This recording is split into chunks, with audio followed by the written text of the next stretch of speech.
Welcome to Suman TV. నేను మీ Suman TV Nag. AP cooperative బ్యాంక్స్లో ఎవరైతే సెలెక్ట్ అయ్యారో ఇంటర్వ్యూ ప్యాటర్న్స్లో ఏ విధంగా ఉంటుంది అండ్ ఏ విధంగా మనం ప్రిపేర్ అవ్వాలి అనేది ఈరోజు మనతో పాటు శ్రీధర్ సిసి నుంచి శ్రీధర్ గారే ఉన్నారు. వారి మాటలు తెలుసుకుందాం. Hello sir. Hello sir. AP cooperative banks అంటే ఇవాళ అంటే ఏ బ్యాంకుకైనా సరే డిమాండ్ ఉంది, నో డౌట్.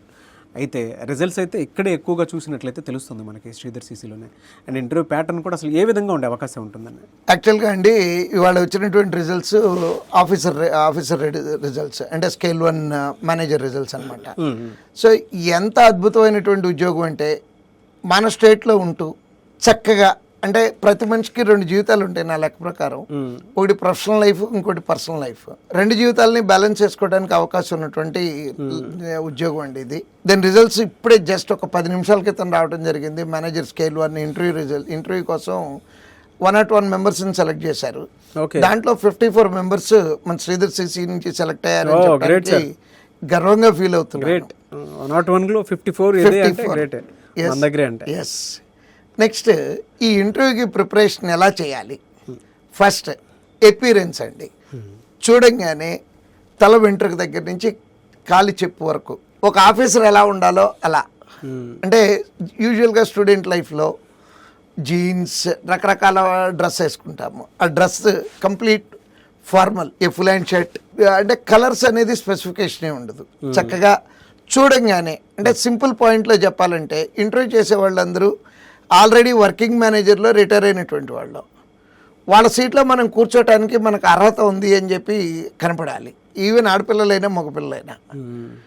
సో ఆ ఎపీరెన్స్లోనే ఆల్మోస్ట్ సగం మార్కులు పడిపోతాయండి.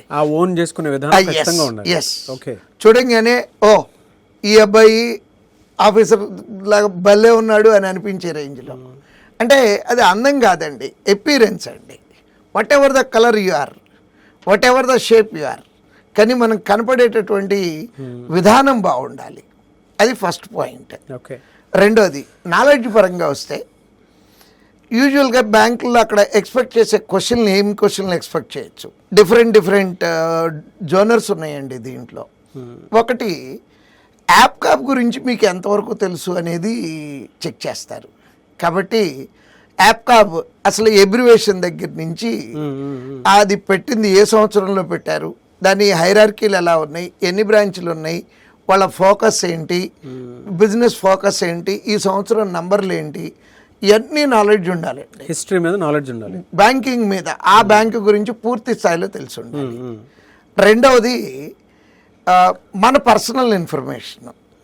అంటే పర్సనల్ ఇన్ఫర్మేషన్ తెలియటం ఏంటండి అంటారు. యాక్చువల్గా చాలామందికి తెలియాల్సిన విషయం పర్సనల్ ఇన్ఫర్మేషన్ చాలా వరకు తెలియదండి. అంటే యూజువల్గా ఇంటర్వ్యూలో ఎట్లా ఉంటుందో చెప్తాను. మన అప్లికేషన్ ఏదైతే పెడతామో బ్యాంక్కి సేమ్ వాళ్ళ దగ్గర రెజ్యూమ్ లాగా మనం తీసుకొని వెళ్తాము. అది తీసుకొని వెళ్ళినప్పుడు ఫస్ట్ పేరు ఉంది. మీ పేరులోనే ఇంటర్వ్యూ అయిపోవచ్చండి, మా అనుభవంతో చెప్తున్నాను. అవునా సార్? ఎస్. ఎలా అంటే ఒక 8 సంవత్సరాల క్రితం జరిగిన ఇన్సిడెంట్ ఇది, రీసెంట్గా జరిగింది కాదు. ఒక ఆడపిల్ల పిఓ ఇంటర్వ్యూకి వెళ్ళింది. అమ్మాయి పేరు వోల్గా దేవి. పేరు కొంచెం డిఫరెంట్గా ఉంది. సో అమ్మాయిని నేను కూర్చోబెట్టి అమ్మాయికి ఒక 30-40 క్వశ్చన్స్ రాసిచ్చాను. ఏం అడగొచ్చు అమ్మాయిని, ఆ పేరుతో ఇంటర్వ్యూ అయిపోద్ది అనేది ఎక్స్పెక్టేషన్ అండి.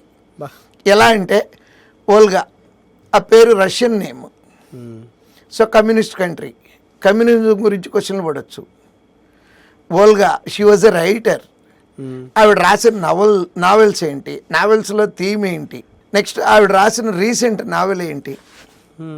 నెక్స్ట్ వోల్గా అనే రివర్ ఉందండి రష్యాలో. ఆ రష్యాలో ఉన్నటువంటి వోల్గా రివర్ పక్కన ఉన్నటువంటి ప్లేసెస్ ఏమున్నాయి, ఆ ప్లేసెస్ దేనికి ఫేమస్. నెక్స్ట్ దేవి అంటే అమ్మాయి ఇంట్లో ఎవరో ఒక కమ్యూనిస్ట్ ఉన్నారు, ఒక దైవాన్ని నమ్మే రెండో మనిషి ఉన్నారు. అవును, ఎవరు? అమ్మ.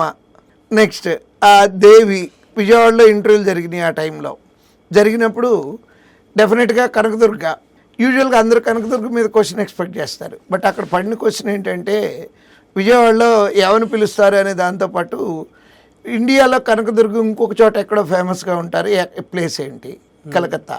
ఇక్కడ దుర్గామాత అని పిలుస్తాము, కలకత్తా కాళీ అని పిలుస్తారు అక్కడ. సో అమ్మాయి అడిగినటువంటి క్వశ్చన్లు మొత్తం కంప్లీట్గా ఆ ఒక పేరుతో అయిపోయిందండి. అంటే మన పేరు కనుక ఏమన్నా కొంచెం డిఫరెంట్గా ఉంటే మన గురించి మనకు నాలెడ్జ్ ఉండాలి ఆ పేరు గురించి.